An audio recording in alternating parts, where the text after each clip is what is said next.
United States Institute of Peace, along with SiriusXM's POTUS Channel 124, now present their weekly podcast.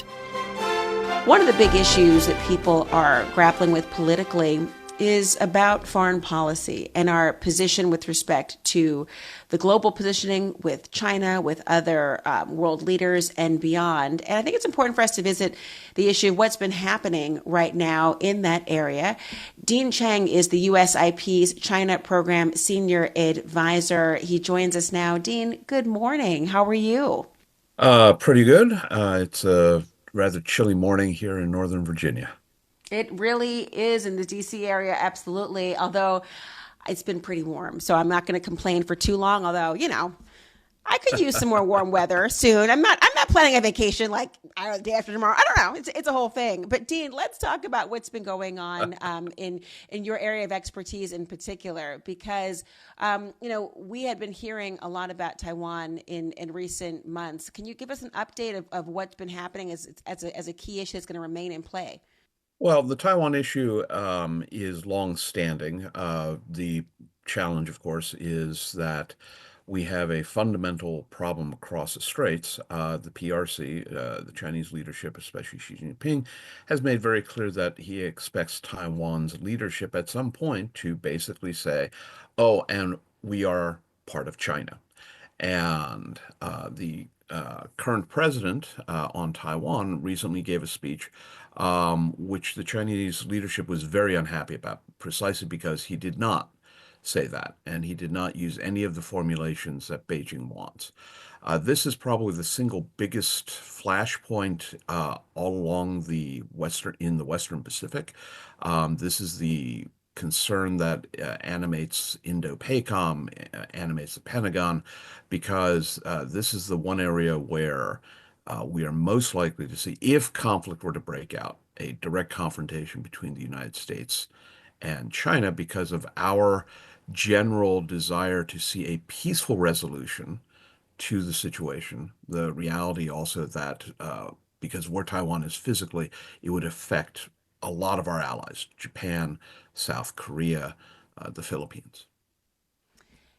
Are you seeing a change in terms of, obviously you are not a partisan. We're not having you discuss it from that perspective, but how closely is a presidential election, who might be in office, something that China has been considering in terms of its future policies and stance with the United States? From the Chinese perspective, the Chinese leadership, the United States is a huge part of the problem. From the Chinese leadership's perspective, if only the United States would basically abandon Taiwan, Taiwan's population would then have no hope and would then basically say, well, I guess we should rejoin with the mainland. That's the Chinese perspective. Whether or not that's true is not the point. That is how the Chinese see the issue. They therefore pay enormous attention to who is going to be president of the United States. On top of that, of course, is the reality that the United States is, I believe, China's largest single national trading partner. China is also one of the largest trading partners of the United States. So there is a separate but related massive economic relationship that keeps millions of Chinese employed, that keeps a lot of Americans employed.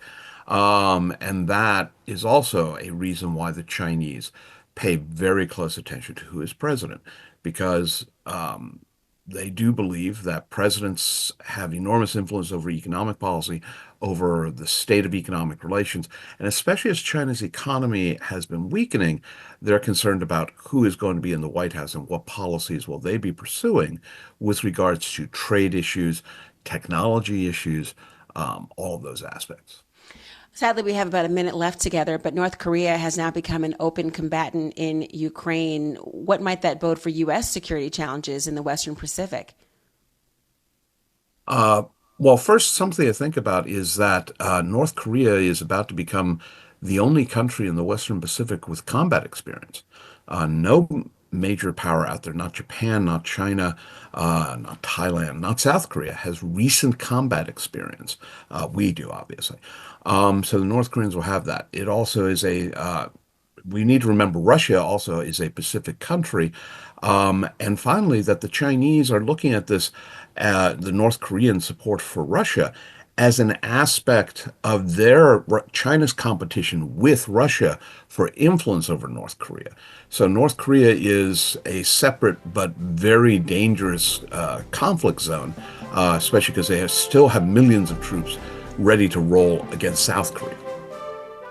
Really important to hear all of your perspective and always what's going on in the region. We rely on you continuously. Thanks, Dean Cheng, USIP's China Program Senior Advisor. We'll talk again. Thank you for having me. This podcast has been brought to you by the United States Institute of Peace and SiriusXM's POTUS, Channel 124.